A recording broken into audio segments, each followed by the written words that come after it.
Boker Tov, il est 8h heure de Jérusalem, 7h heure de Paris. C'est l'heure du premier journal d'information ce matin sur Studio Kalita, relayé sur les ondes de Radio J.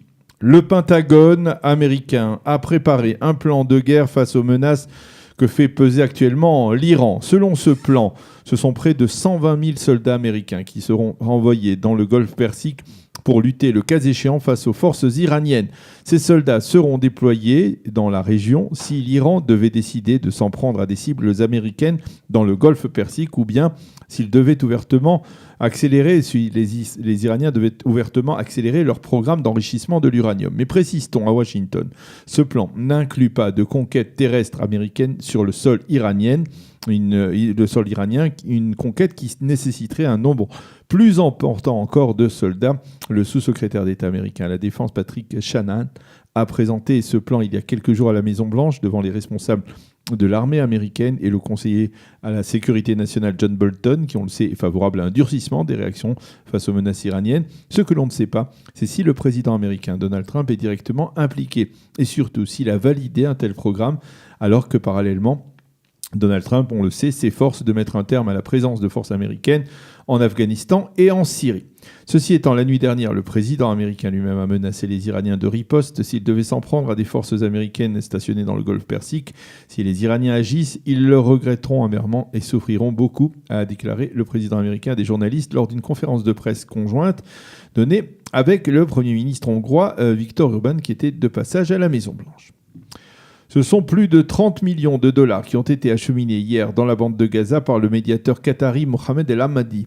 Côté israélien, on espère que cette somme qui a été distribuée durant toute la journée d'hier à des dizaines de milliers de familles de Gazaouis permettra de maintenir le calme dans la bande de Gaza pendant plusieurs semaines et au moins jusqu'à la fin du Ramadan dans 3 semaines. Et que cela permettra de franchir également l'obstacle de la journée de la Nakba qui doit intervenir aujourd'hui et demain dans les territoires palestiniens, en particulier donc dans la bande de Gaza. Le Premier ministre israélien Binyamin Netanyahou a déclaré hier que son approche a toujours été de maintenir une justice israélienne forte et indépendante, mais cela ne doit pas signifier, a-t-il dit, que la justice doit être toute puissante. Binyamin Netanyahou a fait cette déclaration en réponse aux très vives critiques adressées hier par l'opposition parlementaire au plan de réforme qu'il a l'intention de faire voter tout de suite après la formation de son gouvernement. Il s'agit essentiellement des réformes sur la loi d'immunité parlementaire et sur la loi de contournement de la Cour suprême qui entend redonner à la Knesset le dernier mot en matière législative. Le président de l'État hier, Reuven Rivlin, a accordé une prolongation de 2 semaines au Premier ministre pour former son gouvernement.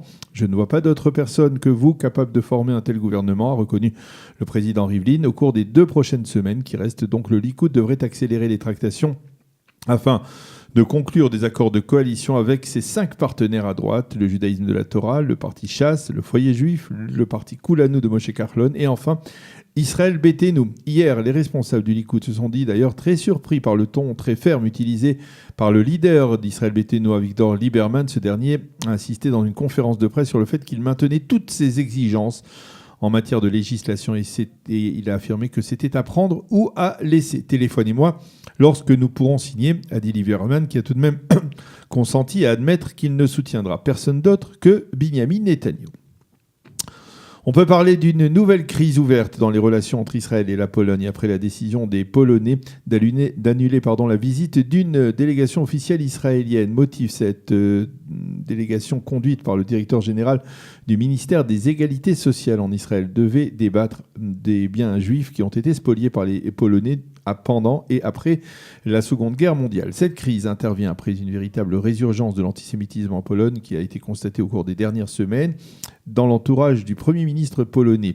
On affirme que le ministre des Égalités sociales, Ghila Gamliel, ne devait pas rendre public les motifs réels de la visite de cette délégation, à savoir le dossier délicat des biens spoliés qui embarrasse passablement les autorités polonaises. Et c'est l'annonce par les Israéliens qui, selon donc la présidence du Conseil à Varsovie, a torpillé leur visite. L'effervescence ne cesse de grimper à Tel Aviv à quelques heures de la première demi-finale du concours Eurovision de la chanson. Au programme de cette première demi-finale, une prestation réactualisée de Netta et de sa chanson fétiche Toy, qui lui a permis de remporter l'an dernier le concours. Également, un passage de Dana International et de sa robe à plumes qui avait remporté l'Eurovision il y a 20 ans. Au total, ce sont 17 représentants de pays qui se produiront ce soir. 10 d'entre eux, les meilleurs, seront qualifiés pour la finale de samedi soir.